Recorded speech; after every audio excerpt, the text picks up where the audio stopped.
Ya, Assalamualaikum warahmatullahi wabarakatuh. Kembali lagi bersama saya Ridwan Hasim di channel Pendidik Petualang. Di video kali ini saya akan mengupdate informasi dari BKN terkait dengan pengadaan CPNS dan PPK non-guru tahun 2021 yang tanggal 28 Mei 2021 kemarin dirilis oleh BKN ya. Adapun poin yang disampaikan BKN pada intinya adalah berkaitan dengan penundaan masa seleksi penerimaan CPNS maupun P3K tahun 2021. Nah, yang pertama yang disampaikan oleh BKN dalam suratnya itu yang pertama adalah pejabat pembina kepegawaian atau PPK dimohon menyiapkan rencana kegiatan dan anggaran pelaksanaan seleksi kompetensi dasar CPNS serta seleksi kompetensi P3K non-guru tahun 2021 sesuai dengan penetapan kebutuhan formasi yang tersedia. Artinya kalau melihat poin pertama yang disampaikan BKN melalui surat resminya ini menunjukkan masih adanya koordinasi antara BKN dengan pihak-pihak yang akan melakukan atau menjadi panitia tes nantinya. Kemudian yang kedua, seleksi kompetensi P3K guru tahun 2021 dibebankan pada anggaran Kementerian Pendidikan, Kebudayaan, Riset, dan Teknologi. Ini saya pikir sudah cukup jelas ya kawan-kawan.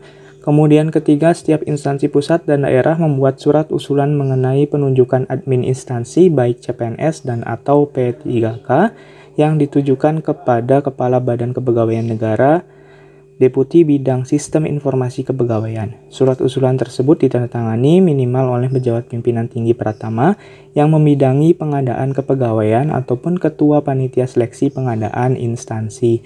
Nah, dimungkinkan pada tahun ini atau tahun sekarang terkait dengan situasi pandemi yang belum mereda, kemungkinan memang ada juga seleksi yang diselenggarakan di kabupaten atau kota ya, atau bahkan di panitia lokasi setempat terkait dengan instansi yang dipilih oleh kawan-kawan nantinya. Karena meminimalisir mobilitas peserta karena ya. Kemudian keempat, setiap instansi pusat dan daerah wajib membentuk tim panitia seleksi pengadaan instansi, petugas verifikasi, petunjuk teknis verifikasi, petugas helpdesk instansi, dan pengumuman persyaratan pendaftaran seleksi instansi masing-masing. Ini seperti yang di poin ketiga sebenarnya penjelasan lebih lanjutnya. Kemudian poin kelima, untuk mengurangi pergerakan peserta seleksi dalam rangka pencegahan penularan COVID, nah ini yang saya maksud tadi, Ketua PPK instansi daerah diharapkan untuk menyiapkan titik lokasi seleksi mandiri di daerah masing-masing atau co-sharing dengan wilayah sekitarnya. Penyiapan titik lokasi seleksi ini meliputi pengadaan infrastruktur pendukung pelaksanaan seleksi, antara lain tempat atau gedung, komputer klien, jaringan komputer dan internet, genset, sarana dan prasarana untuk melaksanakan seleksi, termasuk diantaranya adalah sarana pelaksanaan protokol kesehatan, serta berkoordinasi dengan siaga COVID-19 setempat untuk memperoleh izin pelaksanaan seleksi di titik lokasi tersebut. Nah, spesifikasi komputer klien, jaringan komputer dan internet, serta sarana prasarana untuk pelaksanaan seleksi tercantum dalam Peraturan Badan Kepegawaian Negara Nomor 2 Tahun 2021 tentang prosedur penyelenggaraan seleksi dengan metode Computer Assistant Test Badan Kepegawaian Negara. Ya, jadi ini sama seperti di tahun sebelumnya, tahun lalu. Kemudian 6, instansi pusat dan daerah yang telah merencanakan titik lokasi seleksi mandiri atau co-sharing diharapkan mengajukan usulan titik lokasi tersebut. Surat usulan ini paling sedikit memuat informasi tentang nama gedung atau tempat lokasi ujian, alamat lokasi ujian, kabupaten atau kota lokasi ujian tersebut berada, jumlah ruangan yang akan digunakan saat ujian, jumlah PC per ruangan yang akan digunakan ujian, dan jumlah sesi yang diadakan per hari, di mana jumlah sesi yang diadakan dalam satu hari pada hari lokasi ujian maksimal adalah 3 sesi, artinya pagi, siang, dan pagi, sore, atau malam ya, pagi, siang, sore lah.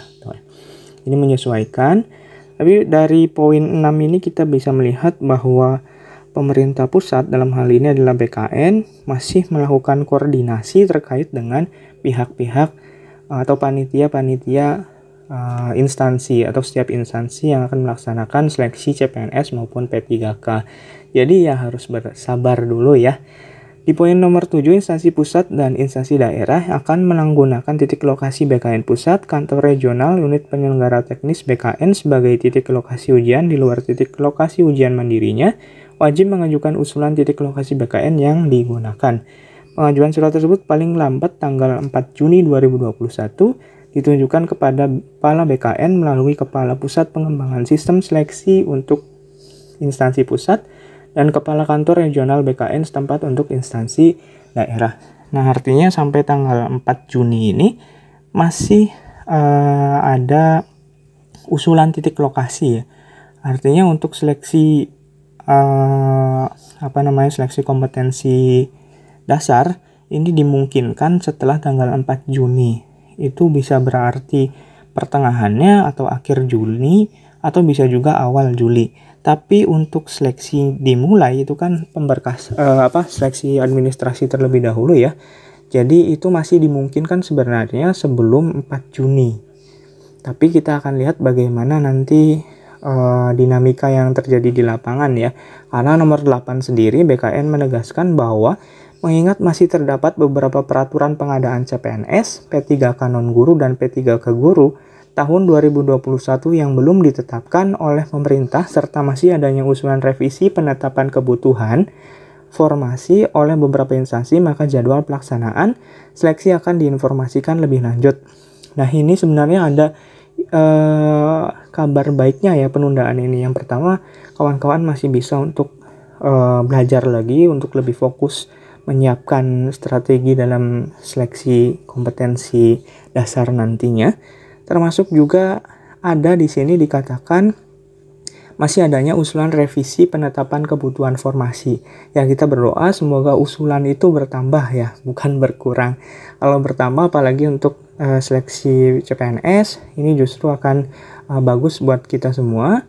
Bahkan misalkan ya instansi seperti BPIP, kemarin saya sempat mengirimkan saran agar membuka juga untuk lulusan atau sarjana pendidikan kewarganegaraan atau PPKN.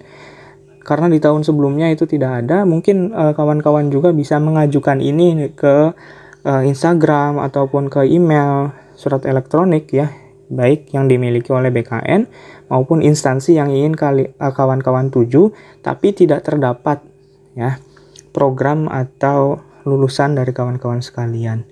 Jadi itu bisa dimungkinkan kawan-kawan untuk memberikan masukan terkait dengan seleksi administrasi. Misalkan untuk Kementerian Dalam Negeri tidak membuka seleksi untuk lulusan sarjana bahasa misalkan ya, bahasa Indonesia. Sedangkan itu dibutuhkan misalkan, dan kawan-kawan melihat peluangnya memang ada ya, kawan-kawan bisa mengajukan usul tersebut. Oke, demikian surat resmi dari BKN terkait dengan pengadaan CPNS dan PPK non-guru tahun 2021 yang diterbitkan tanggal 28 Mei 2021 oleh Kepala Badan Kepegawaian Negara ya, Bapak Bima Arya Wibisana. Oke, sekian dari saya. Ikuti terus perkembangan informasi atau update tes CPNS dan PPK baik guru maupun non-guru tahun 2021 melalui channel Pendidik Petualang dengan cara like, komen, dan subscribe serta tekan tombol loncengnya. Terima kasih. Assalamualaikum warahmatullahi wabarakatuh.